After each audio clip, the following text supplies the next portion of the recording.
Mademoiselle Owens, vouliez-vous engager un autre avocat ou aviez-vous une autre idée pour la suite? Votre honneur, je vais avoir besoin d'un avocat commis d'office. Il y a un rebondissement dans le drame judiciaire de la vraie vie de Laura Owens alors qu'elle comparaît devant le tribunal pour répondre à de nouvelles accusations selon lesquelles elle aurait menti sur le fait d'être enceinte des bébés d'un deuxième homme. C'est inapproprié. Je suis là pour cette vidéo et vous? Mon père est handicapé. Je discute des dernières nouvelles de l'affaire Laura Owens avec un suiveur depuis le début. Laura Owens devait être jugée en janvier pour un prétendu stratagème dans lequel elle avait dit à l'ancien célibataire Clayton Eckert qu'elle était enceinte de ses enfants. Devine quoi, ce n'était pas vrai et le procès sera sans doute reporté. Elle a plaidé non coupable aux accusations concernant Clayton Eckert. Elle fait désormais face à 14 chefs d'accusation criminels dans le comté de Maricopa, Arizona. Les chefs d'accusation sont les suivants: stratagème et artifice frauduleux, falsification, altération de preuves matérielles, vol par extorsion et usurpation d'identité. Owens est maintenant accusée d'avoir dit à 2 hommes qu'elle était enceinte de leur bébé, d'avoir falsifié des documents liés à ses fausses grossesses et d'avoir menti à ce sujet sous serment. Affaire compte rendu 2025-006-831, l'État contre Laura Owens, conférence de gestion prévue. On attendait que Mme Owens plaide cette semaine pour de nouvelles accusations concernant une seconde victime, Greg Gillespie. Mais elle et son avocate ont changé la donne. J'ai bien reçu les rapports de gestion de dossiers complexes, mais j'ai aussi reçu la requête de Mme Schutz pour se retirer. Madame Owens, je sais que vous vouliez assister virtuellement, mais avec la question de l'avocat, dois-je vous demander d'être présente pour décider de la suite?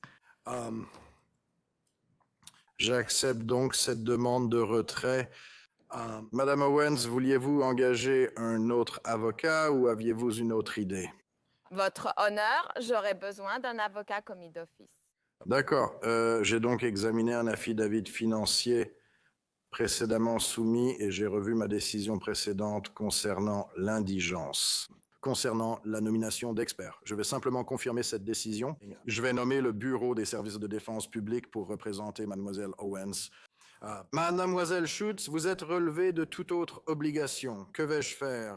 Et nous avons une disponibilité la semaine prochaine pour une conférence de suivi.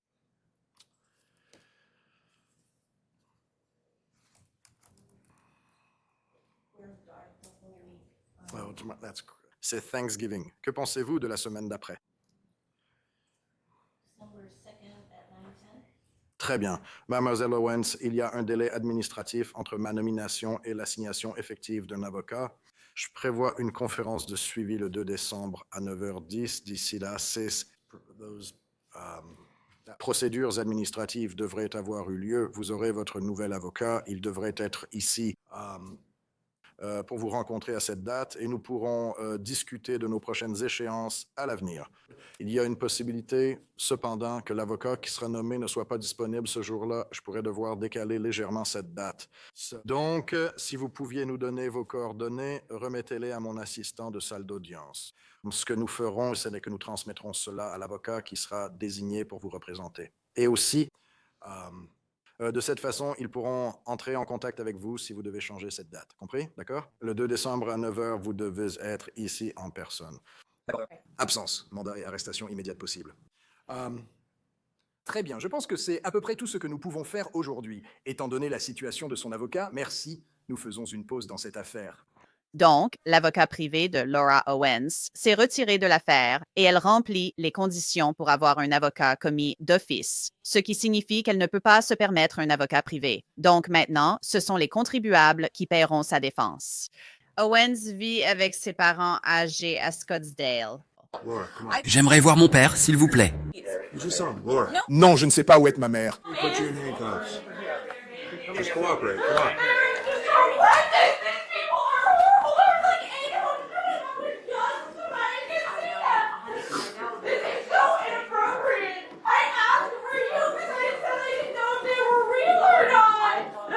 Je n'ai vraiment pas encore besoin de connaître qui que ce soit. Les armes pointées sur moi. C'était Owens qui perdait son sang-froid en janvier dernier lorsque la police a exécuté un mandat de perquisition à la recherche de preuves liées à l'affaire. Tu sais quoi, ce n'est pas... Même 7 heures. Je n'ai rien fait d'autre que tomber enceinte du célibataire. D'accord. J'avais l'impression de pouvoir tuer quelqu'un. Laura, et tu peux parler avec les détectives du comté à ce sujet? Donc, pendant cette perquisition, les enquêteurs ont fouillé la maison et cherchaient des preuves. C'est leur travail. Alors, regardons certaines des preuves qu'Owens est accusé d'avoir inventées. Voici des messages textes datant de 2021 entre Laura Owens et Gillespie, dans lesquels elle lui dit qu'elle est enceinte de ses jumeaux, mais l'un d'eux est mort. Dans les messages, Laura Owens a écrit « On dirait que tu vas être papa d'un ou deux bébés. J'étais assez malade pour aller à la clinique cet après-midi et j'ai dû passer une échographie pour vérifier que je ne faisais pas une grossesse extra-utérine. Ce n'était pas le cas. J'ai appris que j'attendais des jumeaux, mais il semble que l'un d'eux n'ait pas survécu ou soit en difficulté. C'est probablement à cause des médicaments que j'ai pris. On m'a proposé une interruption chirurgicale de grossesse, mais j'ai choisi de ne pas la faire.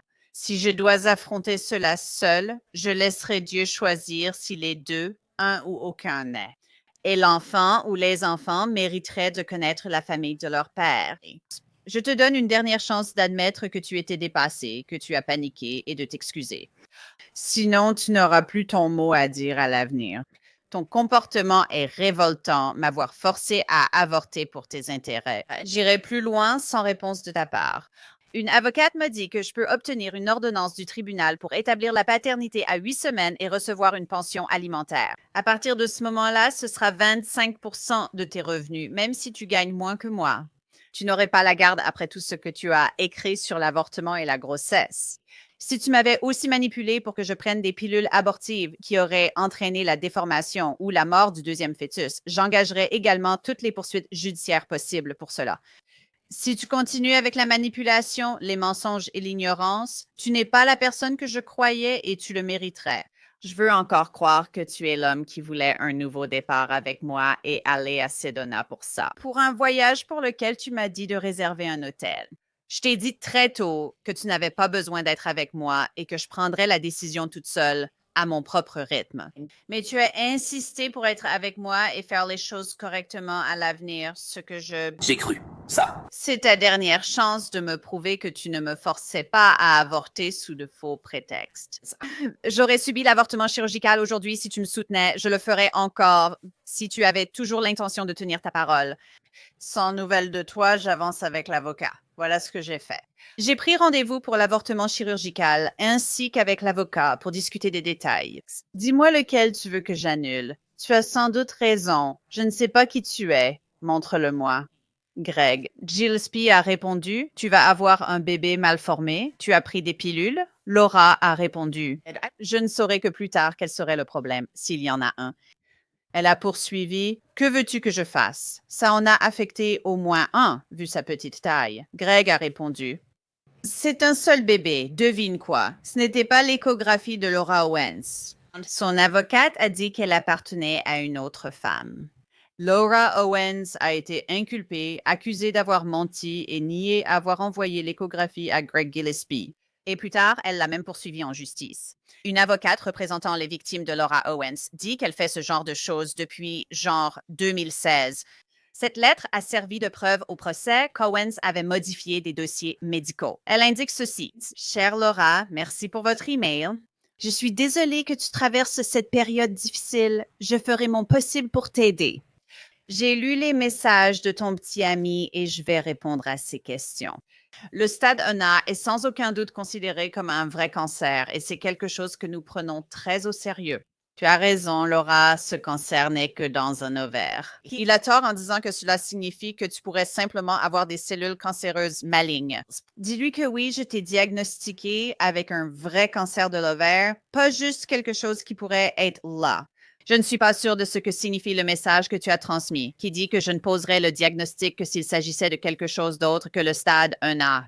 Et c'est un stade réel. Cela veut juste dire qu'il ne s'est pas étendu au-delà de ton ovaire droit. Consulte la page de l'American Cancer Society pour plus d'informations. De plus, tu peux lui dire que ton diagnostic et ton traitement ont été compliqués par ta grossesse, qui, en elle-même, a été extrêmement difficile et inhabituelle. Je t'encourage vivement à lui demander de changer d'attitude et de te soutenir en ce moment. J'espère vraiment que ça ira mieux. Je te souhaite le meilleur. Et il en a une autre de plus tard ce mois-là, signée par une autre docteur. Bonjour, mademoiselle Owens. Le 16 août 1983, vous avez eu une ablation de l'ovaire droit et une interruption chirurgicale de grossesse. En raison de vos antécédents médicaux récents, je confirmerai l'interruption de grossesse après les analyses sanguines et une échographie de contrôle, bien qu'aucune complication n'ait eu lieu pendant l'intervention. Vous m'avez dit avoir déjà ressenti des effets secondaires comme une grande fatigue, de la dépression et des sautes d'humeur. Ces réactions sont courantes. Je vous conseille de demander le soutien de votre petite amie pendant votre convalescence. Maintenant, ces lettres concernaient un homme en Californie nommé Mike Maracchini. Owens a tenté d'obtenir une ordonnance restrictive pour violence domestique contre lui sans succès. Absente au tribunal, l'affaire a été classée ce mois-ci.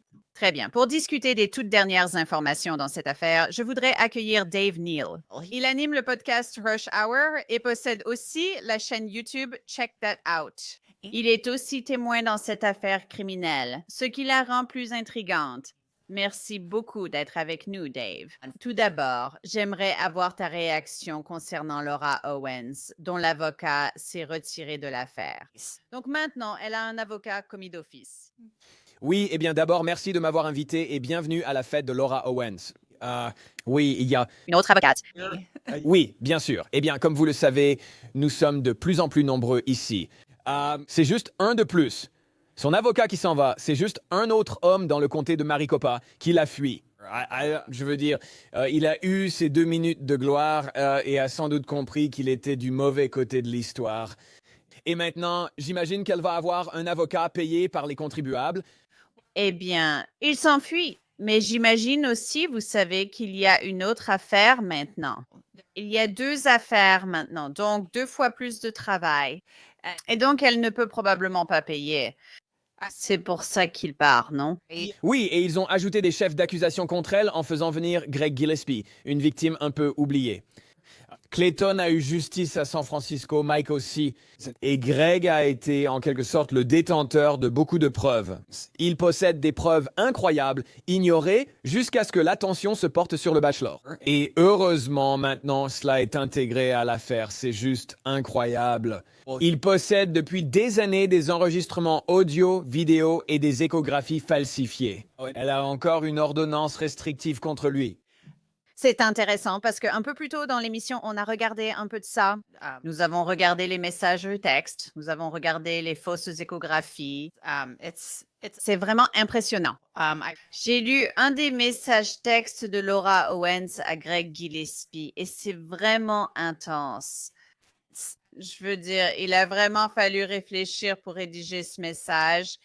Et elle parle du fait que, elle a pris des pilules abortives.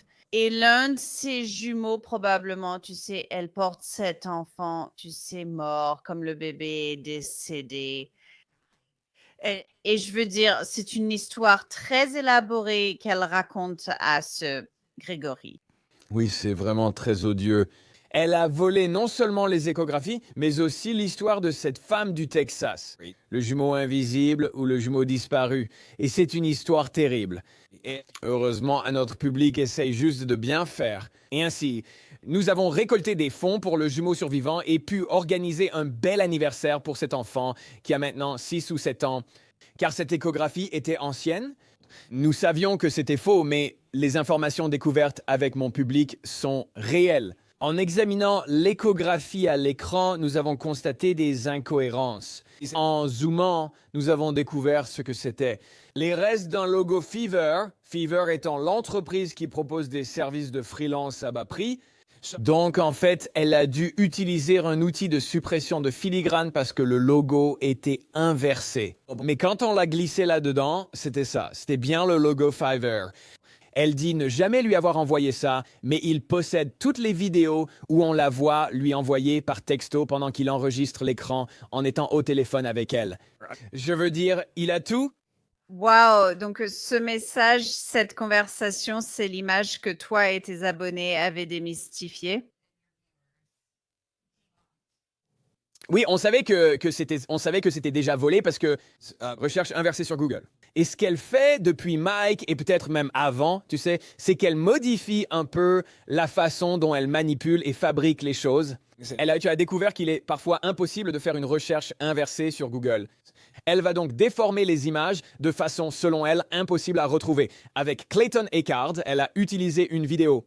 Il est difficile de rechercher une vidéo sur Google, mais Internet, Dieu les bénisse, a fouillé et trouvé une vidéo qui était sur un site médical sur leur chaîne YouTube, datant d'il y a environ 6 ans. Elle a également pris cette vidéo d'échographie. Donc, tu sais, je veux dire, elle n'était pas habituée à la responsabilité qui venait avec toute l'attention portée sur l'affaire. Tu es humoriste et tu parles de culture pop dans ton podcast. Alors, dans tes rêves les plus fous, est-ce que tu aurais imaginé qu'en parlant de The Bachelor dans ton podcast, tu allais te retrouver un peu mêlé à tout ça et te retrouver au beau milieu de cette affaire? Tu sais, elle est innocente jusqu'à preuve du contraire, bien sûr. Mais un juge l'a signalé. Tu sais, il a signalé tout ce bazar au bureau du procureur du comté, au bureau du procureur pour enquête. Alors, est-ce que tu aurais jamais pu imaginer te retrouver au milieu de quelque chose comme ça? Juste en couvrant, L'émission Le Bachelor?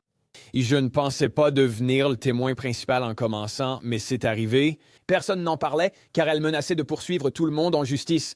Et j'ai aussi réalisé que je commençais à devenir une de ses cibles avec ses menaces de poursuite judiciaire. Il y avait vraiment une bombe à retardement, nous le savions. Si nous ne la dénoncions pas à temps, elle prétendrait avoir fait une fausse couche et tout finirait ainsi. 1 an après, elle écrit un livre ou lance une série de podcasts, ce que beaucoup ne comprennent pas. Je crois qu'en partie, c'est pour se fabriquer un statut de victime. Donc c'est comme une victimisation artificielle. Elle a ces histoires qui lui arrivent. Je pense que quand elle perdra ce procès, ce qu'elle fera selon moi, elle n'acceptera aucun accord. En prison, elle se verra toujours comme une victime, ce qui alimentera son histoire. Elle aime l'attention qu'elle reçoit. Elle a été récompensée pour cette attention. Elle a encore des conférences TED en ligne, où elle se présente comme une victime fabriquée. Donc, nous savions que nous devions trouver autant de preuves que possible avant qu'elle n'arrive au point où elle voudrait mettre fin à ce jeu vidéo.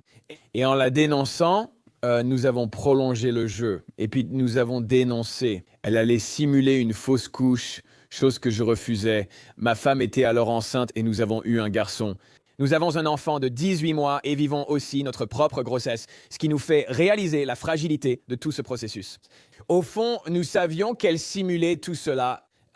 Et le public était composé à plus de 90% de femmes et elle n'allait pas la laisser vraiment abuser. Un processus censé protéger beaucoup de gens, n'est-ce pas? Et vous savez, il distribue ces ordonnances restrictives comme des bonbons à Halloween par excès de prudence parce qu'aucun juge ne veut être tenu responsable et tout ça. Pourtant, elle se sert ensuite de ces ordonnances pour continuer à s'en prendre à ces hommes. Sa tentative d'ordonnance restrictive contre moi a été rejetée par le juge en raison de préoccupations liées au premier amendement. Elle m'a ensuite poursuivi pour harcèlement et elle a abandonné cette affaire la veille au soir, mais elle continue de s'en prendre à moi. En tant qu'humoriste, votre devoir sur scène, au-delà de faire rire, est de dire la vérité. Pendant tout ce processus, nous avons juste voulu dire la vérité malgré les menaces. On savait qu'il fallait attirer un maximum d'attention car la vérité était de notre côté. Wow! Elle a donc tenté d'obtenir une ordonnance restrictive contre toi. Au début? Oui, au début. Et ça n'a pas marché. C'est vraiment fou pour moi parce que tu es podcasteur, tu es humoriste, tu sais, un gars avec une chaîne YouTube et elle essaie d'aller au tribunal pour ça. C'était fondé sur les preuves qu'elle m'a transmises. Sa stratégie consistait à envoyer des choses en privé, puis à interdire d'en parler pour de fausses raisons de confidentialité. Donc, elle nous envoyait ces choses privées et ensuite je les partageais publiquement. Tous les experts dans l'audience disaient « ce n'est pas une échographie ». Elle a mis son prénom en premier sur l'échographie. Le nom de famille devait être en premier. Il n'y avait pas de code temporel dans la vidéo de l'échographie. Elle a fait toutes ces erreurs que je n'aurais pas remarquées, que toutes ces victimes n'auraient pas remarquées. Mais heureusement, Internet repère ces mensonges dès qu'ils sortent. Nous avons ainsi pu utiliser l'intelligence collective et atteindre la vérité. Oui, Comment as-tu découvert que tu allais réellement être un témoin potentiel dans l'affaire criminelle? Je veux dire, as-tu été appelé à témoigner devant le grand jury? Est-ce que tu sais, des détectives ou des enquêteurs du bureau du procureur du comté sont venus t'interroger? Qu'est-ce qui s'est passé? Tu sais, ce public fait tout mon travail de relations publiques à ma place. À chaque fois qu'il y a une affaire, à chaque fois que quelqu'un de nouveau en parle, ils disent d'aller parler à Dave. Il était meilleur, tu vois, tu sais. Mon téléphone explose dès qu'il y a de nouvelles infos, comme lors de nouveaux chefs d'accusation. Je reçois des millions de messages, mon téléphone surchauffe, je me demande ce qui se passe, puis je découvre que les gens pensent que je suis au courant. Et puis tout le monde dit « Ouais, tu es un témoin ». Je réponds « Bien sûr que je le suis ». Et eux, non, vraiment. J'étais là « Ah !» Donc, c'est vraiment seulement quand j'ai vu les documents du tribunal qui me mentionnaient comme témoin. Et tu sais, je veux dire, tout ce qu'on a fait depuis le début, c'est mettre toutes les informations en ligne. Nous, tu sais. En partie avec mon ami Megan Fox, c'était son idée de lancer une campagne de courrier à Rachel Mitchell pour avoir des lettres papier de personnes, non seulement du comté de Maricopa, mais du monde entier, en disant vraiment que ce n'est pas juste, qu'il faut arrêter ça. Et je pense qu'on verra s'il ne commence pas à poursuivre ce genre de choses. Vous allez en voir davantage avec l'intelligence artificielle, où les gens peuvent simplement, vous savez, fabriquer de faux documents médicaux et les utiliser pour contrôler les autres. Et vous savez, heureusement, Rachel Mitchell est, genre, le pire endroit où Laura Owens devrait être. Je veux dire, je ne sais pas. Elle aurait pu vivre dans n'importe quel autre comté de ce pays et il n'aurait peut-être pas couvert ça. Je pense que c'est assez rare qu'ils aient pris ça en charge. Mais vous savez, elle tourmente ces hommes dans leur ville. Je veux dire, Dieu sait combien d'argent ils ont dépensé pour les visites de la police et tout le reste. L'argent des contribuables, la facture est juste folle pour ça. Et c'est comme, ça suffit. Vous avez parlé de sa véritable motivation ici et de ce que vous pensez qu'elle est.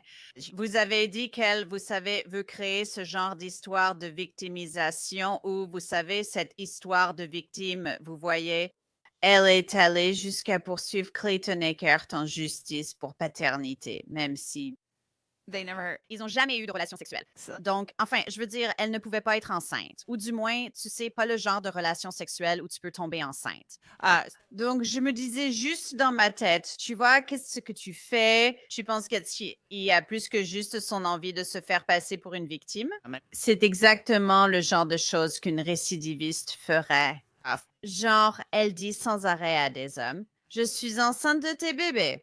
Donc, l'aspect des jumeaux est intéressant parce qu'elle ne croyait pas qu'il existait un test de paternité pour des jumeaux que l'on pouvait faire avant la naissance. Faire un test de paternité, c'est compliqué avec des jumeaux. Voilà pourquoi les gens pensent qu'elle s'en servirait comme arme contre les autres. Je crois qu'il se passe beaucoup de choses psychologiques. Elle voulait sortir avec Mike, puis Greg et Clayton. Je pense qu'elle les voyait tous comme des prétendants convenables. Je veux dire, ce sont des hommes séduisants, ce sont de super gars, ils ont tous de grandes qualités. Ce n'est que lorsqu'elle ou Clayton n'ont plus voulu sortir ensemble ou qu'ils ne l'ont fait qu'une fois. Ils ont eu un rendez-vous ensemble. C'est à ce moment qu'elle a tout changé, comme nous l'avons constaté avec Greg, Gillespie, Mike et Clayton. Une autre chose qu'ils ont tous en commun, c'est qu'elle a essayé de faire signer à Clayton un contrat de rencontre.